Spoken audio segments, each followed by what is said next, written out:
बिस्मिल्लाहिर्रहमानिर्रहीम। अस्सलामु अलैकुम। यूट्यूब चैनल मिस्टर रियासत के SZ से मैं हूं रियासत अली। मेरी आज की वीडियो मुअज़्ज़ज़ असातिज़ा कराम के लिए है और इस वीडियो में मैं ई ट्रांसफ़र पॉलिसी 2022 के बारे में बताने वाला हूं। इस पॉलिसी के रूल्स क्या हैं, इस पॉलिसी के तहत तबादला जात के लिए एलिजिबिलिटी क्राइटेरिया क्या है, ट्रांसफ़र का प्रोसेस कैसे होगा, टीचर एलोकेशन का क्राइटेरिया क्या है, कब ट्रांसफ़र ओपन होंगे, ये सारी तफसील मैं आपको इस वीडियो में बताने वाला हूँ। मज़ीद तफसील में जाने से पहले मेरी आपसे एक छोटी सी रिक्वेस्ट है कि अगर आप मेरे चैनल पर नए हैं तो प्लीज़ मेरे चैनल को सब्सक्राइब कर दें और बेल आइकन को प्रेस कर दें ताकि इस तरह की मज़ीद वीडियोस आप तक पहुंच सकें। तो वक्त ज़ाया किए बगैर चलते हैं वीडियो की जानिब।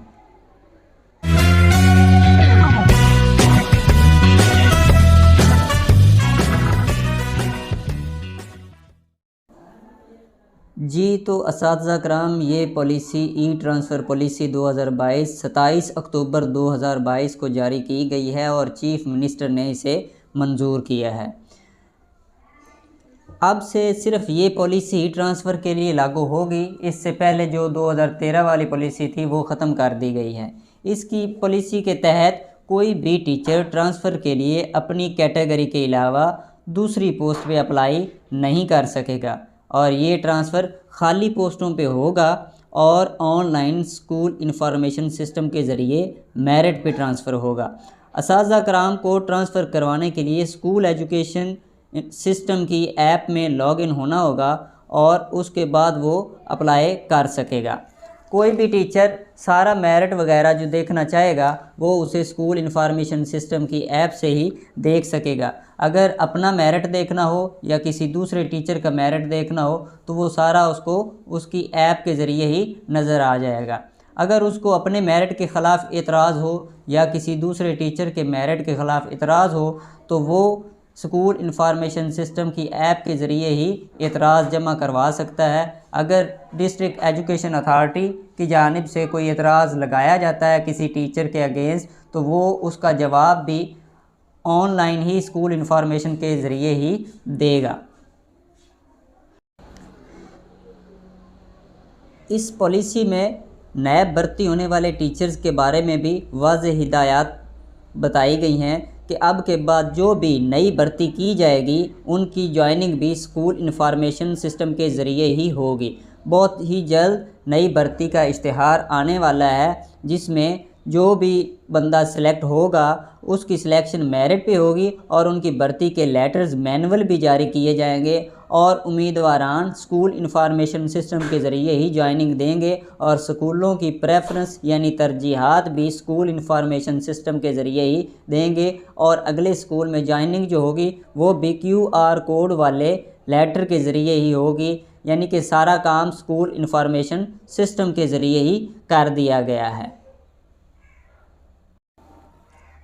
इन सर्विस प्रमोशन में प्रमोशन पाने वाले असातिज़ा कराम भी स्कूल इंफॉर्मेशन सिस्टम के ज़रिए नए स्कूलों में जॉइनिंग देंगे।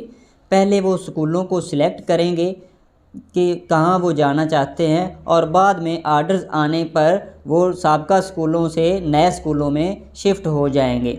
जो असातिज़ा कराम अब स्कूल को सिलेक्ट ना करेंगे या सिलेक्ट करने के बाद नए स्कूल में जॉइनिंग नहीं देंगे उनको 1 साल का अरसा मज़ीद दिया जाएगा कि वो नए स्कूल में ट्रांसफ़र हो जाएं। यानी जब 1 साल बाद जब दोबारा ट्रांसफ़र का राउंड ओपन होगा, बैंड लिफ्ट होगा तो वो दोबारा नए स्कूल को सिलेक्ट कर सकेंगे और इसमें उनको तरजीह दी जाएगी।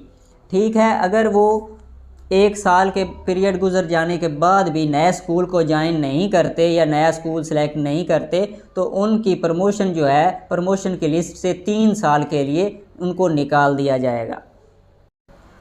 ओपन मेरिट के लिए जो रैंकिंग क्राइटेरिया बनाया गया है ट्रांसफ़र के लिए उसमें फ़ासले के 25 नंबर हैं, कुल 25 नंबर हैं। अगर आप अपने ज़िला के अंदर ट्रांसफ़र करवाना चाहते हैं तो आपको मैक्सिमम 20 नंबर मिलेंगे। वो किस तरह मिलेंगे कि 0.4 मार्क्स 0.4 नंबर आपको हर किलोमीटर पे मिलेंगे। और ये वाला 0.4 नंबर वाला जो कुलिया है ये 1 किलोमीटर से 50 किलोमीटर तक के लिए लागू होगा। ठीक है, इसके बाद 5 नंबर मज़ीद दिए जाएंगे उन लोगों को अगर वो नए स्कूल से अगले स्कूल में जाने के लिए उनका फासला 51 किलोमीटर से 100 किलोमीटर है, तो उनको फ़ी किलोमीटर 0.1 नंबर दिया जाएगा।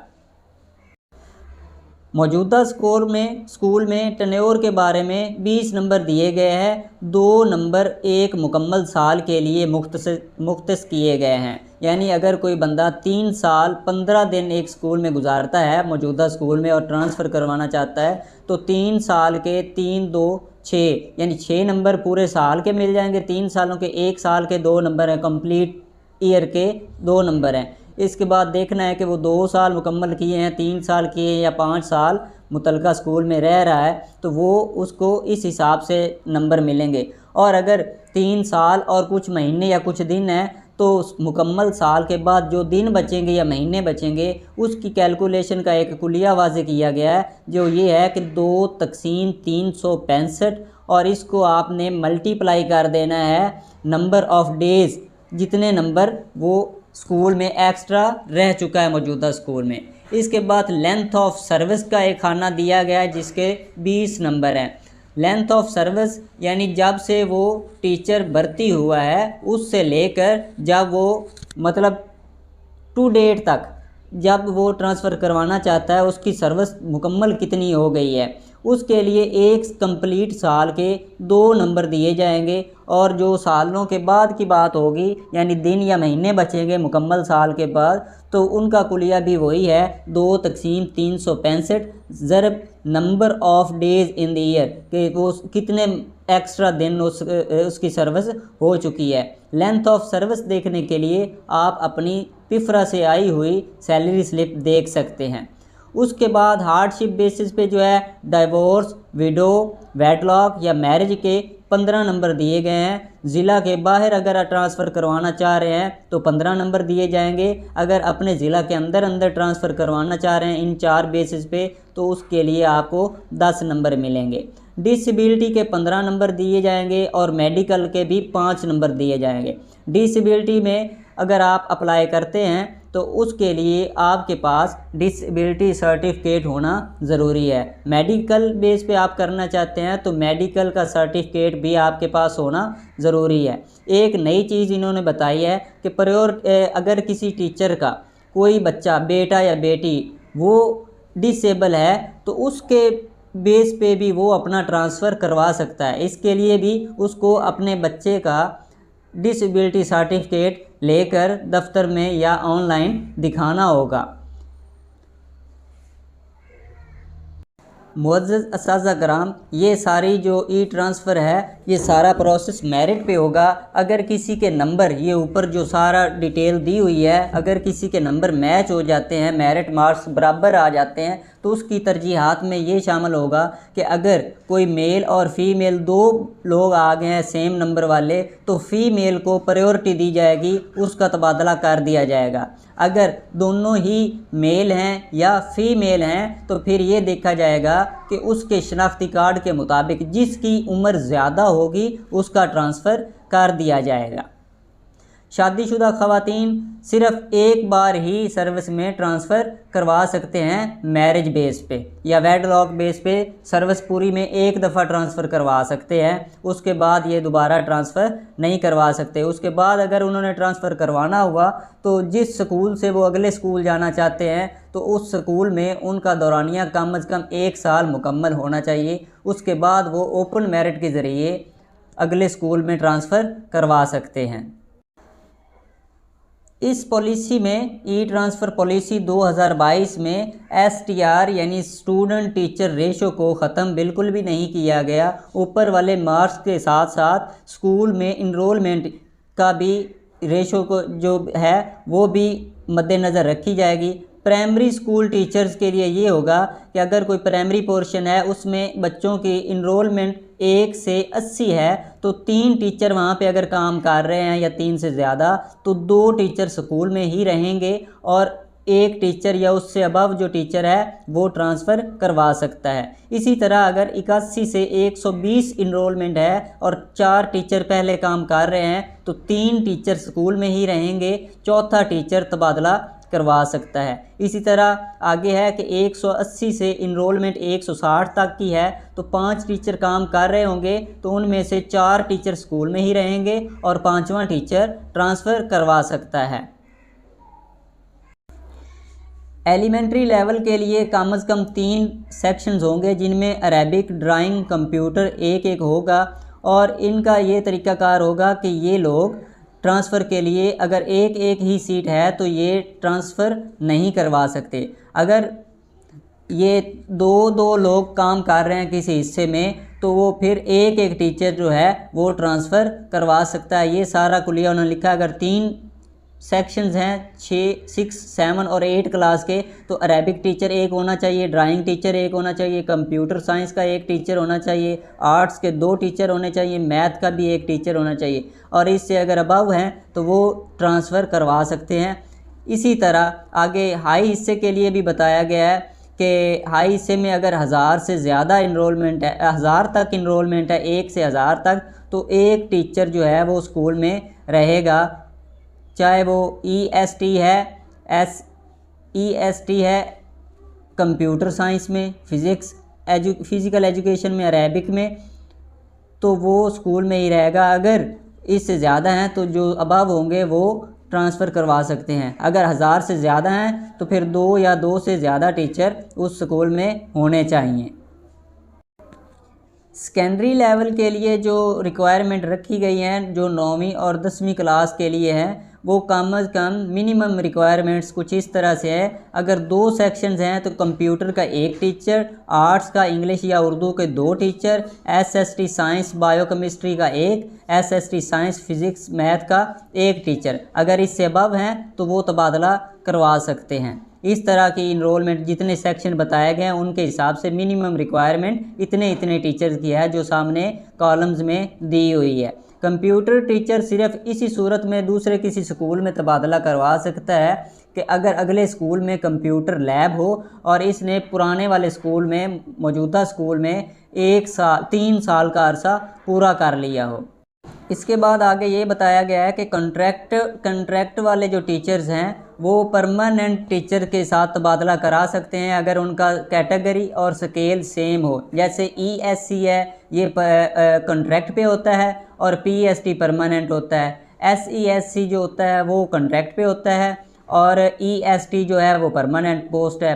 ये एक दूसरे के सीट पे अप्लाई कर सकते हैं, ट्रांसफ़र करवा सकते हैं। कंप्यूटर टीचर उस वक्त अप्लाई कर सकता है ट्रांसफ़र के लिए कि अगले स्कूल में जहाँ पे वो रिक्वेस्ट कर रहा है जाने की उसमें कंप्यूटर लैब हो और 9वीं और 10वीं क्लास साइंस आर्ट्स मिला के कम से कम 60 स्टूडेंट उस स्कूल में इनरोल होने चाहिए। और मिनिमम टेन्योर जो ऑनलाइन ट्रांसफ़र एप्लीकेशन के लिए रखा गया है वो प्रेजेंट स्कूल यानी मौजूदा स्कूल में 1 साल का होना चाहिए। इस पॉलिसी में उन टीचर्स के बारे में भी वाज़ेह तौर पे लिखा गया है जिनको पीडा एक्ट 2006 के तहत सज़ा दी गई होगी। उन टीचर्स का तबादला या एडजस्टमेंट जो है वो डिस्ट्रिक्ट एजुकेशन अथॉरिटी करेगी, CEO एजुकेशन करेगा या कोई भी कमेटी जो बनाई हुई होगी वो उसकी एडजस्टमेंट करेगी। वो अगले स्कूल में ही एडजस्ट किए जाएंगे, पुराने वाले स्कूल में उनको एडजस्ट दोबारा नहीं किया जाएगा बल्कि उनको नए किसी स्कूल में एडजस्ट किया जाएगा। वो भी स्कूल इंफॉर्मेशन सिस्टम के ज़रिए ही उनके ऑर्डर्स वगैरह होंगे तो वो इस तरह से ट्रांसफ़र के लिए एल किए जाएंगे। वो स्कूल एजुकेशन डिपार्टमेंट उसको मुतल्लिका अथॉरिटी जो है वो उसका तबादला करेगी। उसके बाद Quaid-e-Azam academy for education development यानी कायद में कोई जाना चाह रहा हो तबादला करवा के तो उसकी अपनी एक कमेटी होगी, वो सारा प्रोसेस वो ख़ुद करेंगे कायद वाले। वो भी स्कूल एजुकेशन डिपार्टमेंट के स्कूल इंफॉर्मेशन सिस्टम के ज़रिए ही डिपार्टमेंट उनको भी एडजस्ट करेगा। म्यूचुअल ट्रांसफ़र के लिए same category, same post, same scale होना ज़रूरी है। तो ये भी तब म्यूचुअल ट्रांसफ़र हो सकेगा जब ट्रांसफ़र से बैन लिफ्ट कर दिया जाएगा, बैन ख़त्म किया जाएगा, राउंड ओपन होगा ट्रांसफ़र के लिए तो तब म्यूचुअल ट्रांसफ़र भी करवाए जा सकते हैं। इसकी भी 2 शराइत दी गई हैं कि कोई भी टीचर दूसरे टीचर के साथ तब म्यूचुअल ट्रांसफ़र करवा सकता है जब दोनों टीचर्स ने अपने अपने स्कूल में कम से कम एक साल का अरसा गुजारा हो, मुकम्मल एक साल होना चाहिए। या दूसरी शर्त ये रखी गई कि उनका म्यूचुअल ट्रांसफ़र नहीं होगा अगर उन दोनों में से किसी एक टीचर की रिटायरमेंट का अरसा जो है 1 साल से कम रह गया हो, तो वो दोनों टीचर म्यूचुअल ट्रांसफ़र नहीं करवा सकेंगे। जब मुकम्मल तौर पे ट्रांसफ़र का मेरिट वगैरह बन जाएगा तो उसके बाद QR कोड वाले ऑर्डर्स जनरेट किए जाएंगे। ये मुतलका ज़िला का ऑफिसर यानी CEO एजुकेशन करेगा। तो उसके बाद वो पुराने स्कूल को छोड़ के नए स्कूल में टीचर जो हैं वो ज्वाइनिंग देंगे। इसके बाद ओपनिंग ऑफ ट्रांसफ़र के बारे में लिखा हुआ है कि ये सारे ट्रांसफ़र एक ही राउंड में हुआ करेंगे और एक नए टीचर्स के लिए अलहदा से स्कूल एजुकेशन डिपार्टमेंट जब भर्ती मुकम्मल हो जाएगी मेरिट पे, तो उसके बाद उनके लिए एक अलहदा राउंड होगा न्यूली रिक्रूटेड टीचर के लिए, जो नए टीचर भर्ती होंगे कि उनको कहाँ कहाँ एडजस्ट करना है। उसके लिए ये सारा काम भी स्कूल इंफॉर्मेशन सिस्टम की ऐप यानी SIS ऐप पे सारा काम ऑनलाइन ही होगा। मुअज़्ज़ज़ असातिज़ा कराम, अगर आपने मेरी वीडियो से कोई बात रह गई हो तो आप मुझे कमेंट बॉक्स में पूछ सकते हैं। इसके साथ ही इजाज़त दीजिएगा। अल्लाह निगहबान।